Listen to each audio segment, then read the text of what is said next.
panic buying ng snacks? What if I tell you that there's a place where you can shop for biscuits, chips, and even milk at discounted prices? Dito lang yan sa BGE's Summerfest Warehouse Sale. You can shop for assorted biscuits, chips, and other snacks at budget prices.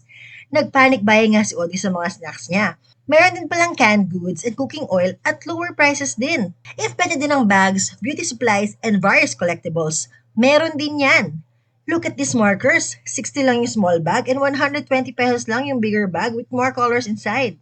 O ha? May fashion accessories din pala. Bongga, di ba? If bet nyo din mag-shop for less, go na sa BGE's Summerfest Warehouse Sale. They're located at 500 A. Altura Street, Sampaloc, Manila. At hanggang June 28 lang sila, kaya go there na. Here's a special treat, friendships. Show a screenshot of this vlog that you have seen via Facebook, IG, or TikTok and get a special gift upon your visit. Welcome!